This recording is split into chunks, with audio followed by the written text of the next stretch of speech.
Hello students. तो चलिए हम लोग अपना प्रो सेक्शन का स्टार्ट करते हैं। Chapter what is wrong with Indian films, जो सत्यजीत राय के द्वारा लिखी गई है। What is wrong with Indian films का आशय यह है कि हमारा जो इंडियन फिल्म्स है उसके साथ क्या समस्या या क्या गलतियाँ हो रही है, उसी पर सत्यजीत राय जो है प्रकाश डालेंगे इस ऐसे में।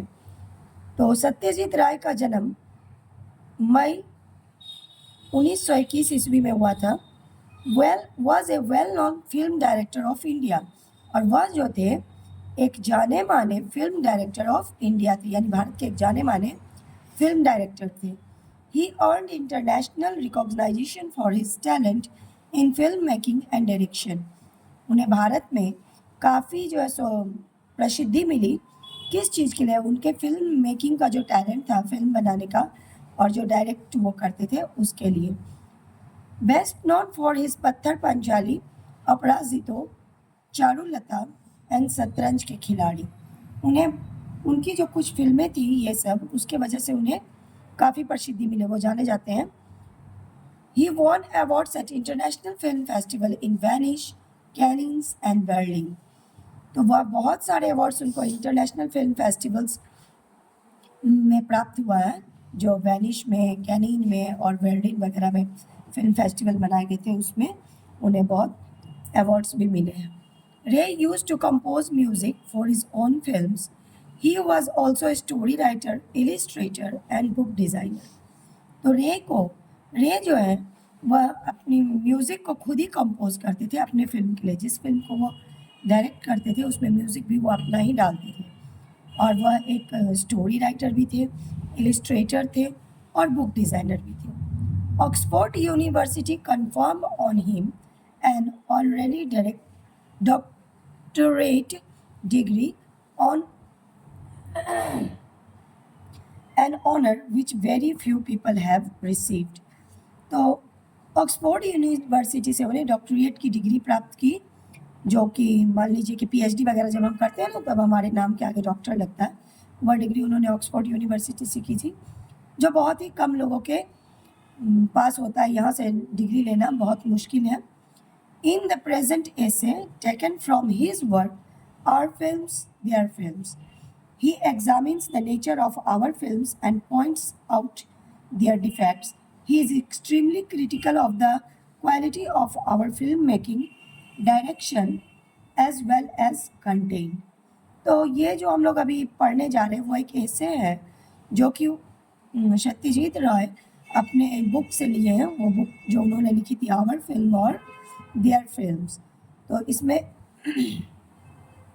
वो जो है अपने फिल्म में जो समस्या है, यानी कि हमारे भारतीय फिल्म जगत में जो कुछ समस्याएं हैं उस पर प्रकाश डाले हैं। क्या उसकी क्वालिटी है फिल्म मेकिंग की, डायरेक्ट करने में क्या समस्या है, उन सभी चीज़ों पर वह प्रकाश डाले। तो चलिए हम लोग लेसन को देख लेते हैं। One of the most significant phenomena of our time has been the development of the cinema from a turn of the century mechanical toy into the century's most potent and versatile art form.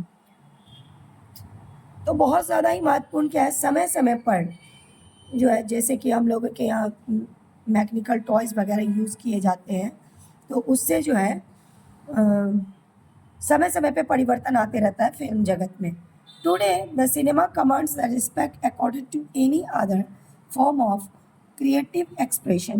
It combines in various measures the function of poetry, music, painting, drama, architecture, and a host of other arts, major and minor. It also combines the called logic of science. तो आज की cinema जगत में क्या है कि poetry, music, painting, drama, architecture और कभी कभी जो है मेजर यानी कि ज़्यादा मात्रा में और कभी कभी कम मात्रा में माइनरली यूज़ किए जा रहे हैं। और साइंस का भी कुछ लॉजिकली मूवीज़ आ रहे हैं, वो भी इस्तेमाल किए जा रहे हैं। India took up film productions surprisingly early. The first show film was produced in 1907 and the first feature in 1930. By the 20s, it had reached the status of big business. तो भारत में ऐसा नहीं है कि फिल्म आज ही बन रहा है, ये बहुत पहले से भी बन रहा था। पहली जो छोटी मूवी बनी थी पहले के ज़माना में, आप लोग तो देखे नहीं होंगे, ब्लैक एंड वाइट मूवीज़ वगैरह जब आती थी, छोटी छोटी भी मूवीज़ आती थी जो 1907 में प्रोड्यूस की गई थी, और पिक्चर फिल्म जो है वो 1913 ईस्वी में प्रोड्यूस की गई, और 20वीं शताब्दी आते आते यह बिग बिजनेस के तौर पे आने लगा। It is easy to tell the world that film production in India is quantitatively second only to Hollywood, for that it is a statistical fact. But can the same be said of its quality? तो देखिए, यह कहना आसान होगा कि Indian film जो है वह हॉलीवुड, आप लोग जानते होंगे कि विदेशी मूवी जो होती है उन्हें हॉलीवुड, और हमारा जो इंडियन मूवीज़ है उसे हम लोग बॉलीवुड कहते हैं। तो हॉलीवुड के बाद भारतीय सिनेमा ही सेकंड स्थान को प्राप्त किया हुआ है, लेकिन क्या हम ये कह सकते हैं कि हमारी जो क्वालिटी है वो अब हॉलीवुड के बराबर है? Why our films not shown abroad? Is it slowly because Indian offers a potential market for our own products, or are we just plain ashamed of our films? तो क्यों हमारी फिल्में यानी भारतीय फिल्में अब्रॉडली नहीं दिखाई जाती, यानी विदेश में नहीं दिखाई जाती है? क्या हमारा जो फिल्म है यानी इंडियन जो फिल्म है उसका महत्व सिर्फ हमारे इंडिया में ही है, या हम इसे बाहर दिखाने में शर्मिंदगी महसूस करते हैं? To any sorry To anyone familiar with the relative standards of the best foreign and Indian films, the answer must come easily. Let us face the truth. There has yet been no Indian film which could be acclaimed on all counts. Where other countries have achieved, we have only attempted, and that too not always with honesty. तो यह कहना गलत नहीं होगा कि हमारा जो Indian film है, इस पैराग्राफ से यह जानने को मिलता है कि हमारा जो इंडियन फिल्म है तो उसकी सच्चाई से हमें वाकिफ होना पड़ेगा, क्योंकि हमारा इंडियन फिल्म में वो क्वालिटी तो नहीं है जिस प्रकार से जो है सो अदर कंट्री के फिल्म में, और ना ही अचीवमेंट प्राप्त हुआ है हमारे फिल्म जगत को जिस तरह से अदर कंट्री को अचीवमेंट हुआ है। हम लोगों ने अटेम्प्ट तो किया है, लेकिन अभी तक हमारे पास वैसा कोई अचीवमेंट नहीं है। No doubt this lack of maturity can be attributed to several factors. The producer will tell you about the mysterious entity, the mass, which goes in for this sort of things. The technician will blame the tools, and the director will have much to say about the wonderful things he had in mind but could not achieve because of the condition. तो इसमें कोई doubt नहीं है कि हमारे पास lack of का अर्थ होता है कमी, मैच्योरिटी की कमी है। बहुत सारे फैक्टर्स इसमें, जैसे मान लीजिए जो प्रोड्यूस कर रहे हैं फिल्म को, जब फिल्म बनती है तो उसमें बहुत सारी चीज़ें उपयोग में लाई जाती है, producer, director, music director, hero, heroine, tools, बहुत सारी चीज़ें होती है। तो प्रोड्यूसर कहेंगे कि अपना कोई मिस्ट्री सुना देंगे, या और जो है so which goes in for the short thing, और टेक्नीशियन कहेंगे कि वो टूल को ब्लेम करेंगे कि ये टूल में ये समस्या थी जिस कारण अच्छा नहीं हो पाया। डायरेक्टर कहेंगे कि मेरे पास तो मेरे दिमाग में बहुत सारी अच्छी अच्छी चीज़ें थी, लेकिन क्या करूँ, मेरी परिस्थिति ने मेरा साथ नहीं दिया जिस कारण मैं बेहतर नहीं कर पाया। In India it would seem that the fundamental concept of A coherent dramatic pattern exciting in time was generally misunderstood. Often by a quiet process of reasoning, movement was equated with action and action with melodrama. The analogy with music failed in our case because Indian music is largely improvisational. तो कहा जा रहा है कि हमारे भारतीय movie में क्या होता है कि मूवमेंट जो है, मान लीजिए जब एक्शन का टाइम आता है तो हम लोग क्या दिखा देते हैं, एक्शन नहीं दिखा के मेलोड्रामा दिखा देते हैं, और जब मेलोड्रामा का टाइम आता है तो मान लीजिए कि हम लोग कोई गाना लगा देते हैं। और हमारे जो सबसे फिल्म जगत में जो फिल्म को फेल होने का रीज़न है वो हमारा इंडियन म्यूज़िक है, जिस कारण से हमारा जो है सो देखते हैं प्लेग्राउंड मूवीज़ में बैकग्राउंड से कोई गाना चल रहा है, जहाँ ज़रूरत है वहाँ भी, जहाँ ज़रूरत नहीं है वहाँ भी। मैं नहीं कह रही हूँ, ये लेखक ऐसा कह रहे हैं। almost every passing phase of the American cinema has had its representation on the Indian films. Stories have been written based on Hollywood successes and the cliches preserved with care. Even where the story has been a genuinely Indian one, the backward music has revealed an irrepressible penchant for the जज idem. तो her passing phase के साथ American cinema जो है वह आगे बढ़ता है. जब ये मतलब चल जाती है अमेरिकन मूवी, जब चल जाती है तो हम इंडियंस क्या करते हैं, हॉलीवुड के ही बेस पर अपनी कहानी को लिख डालते हैं. और जो हमारा म्यूज़िक है जेन्युइनली, वो तो बैकग्राउंड म्यूज़िक जो है वह भी हमारे फिल्म जगत के लिए बहुत ही ज़्यादा हानिकारक है. तो अब मान लो जो फिल्म चल गई उस पर अगर हम कहानी लिखेंगे और वही चीज़ को हम चलाएंगे जो आउट ऑफ क्या कहा जाए, जैसे आप लोग कहते हैं ना कि आउट ऑफ स्टाइल हो गया, तो वो फिल्म कम चलने लगती है ना. It should be realized that the average American film is a bad model, if only because it depicts a way of life so utterly at variance with our own. तो हम लोग यह कह सकते हैं कि रियलाइज़ कर सकते हैं कि एवरेज अमेरिकन मूवी जो है, यानी कि ज़्यादातर अमेरिकन मूवीज़ जो है वो बैड मॉडल है फिल्म के लिए. बैड मॉडल क्यों है?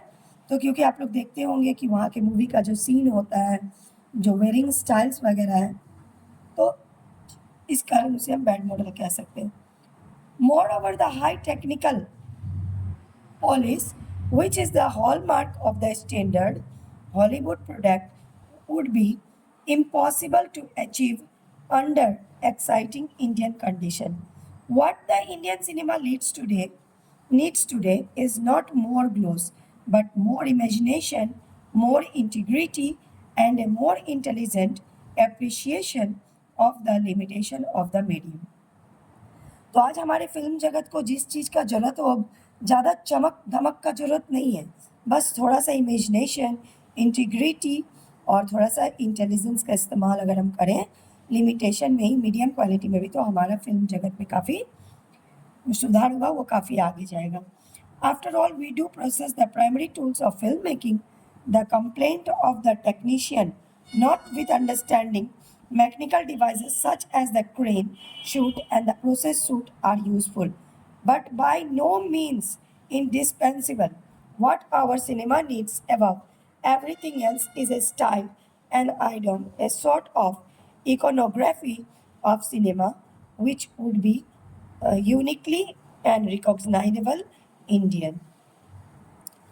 तो हमारा जो टेक्नीशियन वगैरह जो हमको ब्लेम करते हैं उस चीज़ को ध्यान नहीं देते हुए, सभी चीज़ों को प्रोसेसली लेते हुए अगर हम अपने फिल्म को अच्छी तरीक़ा से तैयार करें तो नो डाउट कि हमारा फिल्म यूनिक होगा और रिकॉग्नाइजेबल भी इंडिया में होगा.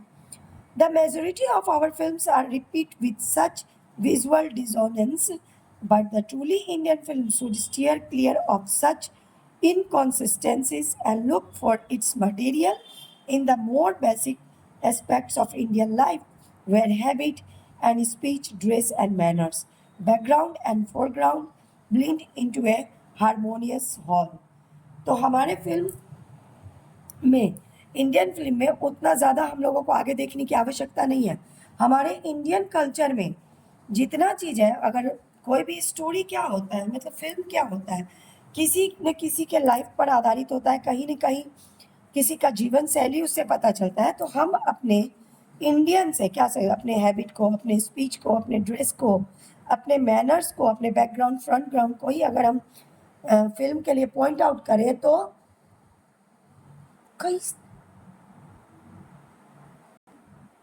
तो इससे क्या होगा कि हमारी फिल्म जो है काफ़ी चलेगी.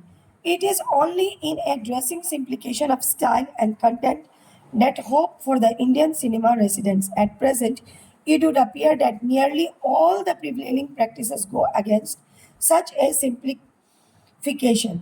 तो हम लोग जो है ना सिंपली अगर इन सब चीज़ों पे गौर करें तो फिल्म जो हमारा है वो काफ़ी आगे जाएगा और कोई आगे चीज़ हम लोगों को देखने का ज़रूरत नहीं है. अपनी सिंप्लिसिटी को भी अगर हम लोग दिखाते हैं तो वह भी कहीं बेहतर होगा.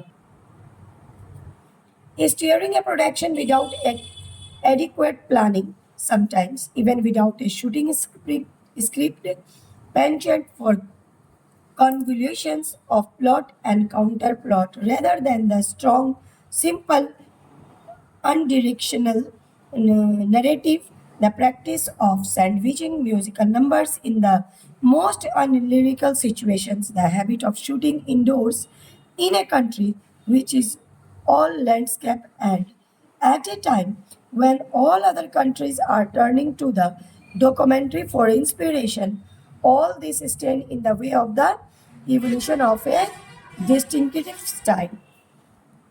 तो देखिए क्या करते हैं अपने यहाँ कि फिल्म का प्रोडक्शन स्टार्ट है लेकिन उसका कोई प्लानिंग ही नहीं है कहीं पर। कभी कभी तो ऐसा होता है कि शूटिंग स्क्रिप्ट तक तैयार नहीं है, मतलब जिस प्लॉट पे शूटिंग होना है वह भी तैयार नहीं है। और सबसे तो बड़ी बात यह है कि सैंडविच की तरह, सैंडविच तो खाए होंगे आप लोग, देखे होंगे कि सैंडविच की तरह उसमें जो है ना अनलिरिकल सिचुएशन पे म्यूजिक भी ऐड कर देते हैं, जहाँ गाना की आवश्यकता है वहाँ भी, जहाँ नहीं है वहाँ भी इंक्लूड कर देते हैं। जहाँ दूसरा, और शूटिंग जो है इंडोर्स होते हैं ज़्यादातर। मान लीजिए इतने अच्छे अच्छे लैंडस्केप हमारे पास है, प्राकृतिक सुंदरता है, वो नहीं ली जाती है। जहाँ other country turning to the documentary की तरफ मुड़ रहे हैं, इंस्पिरेशन ले रहे हैं, और हम लोग आज क्या कर रहे हैं, यही सब चीज़ों में घूम रहे हैं, जिस कारण से हम लोग पीछे हैं। There have been rare glimpse of an enlightenment approach in a handful of recent films. इपेट्स Dharti ke Lal is an instance of a strong simple theme put over with style, honesty and technical competitions.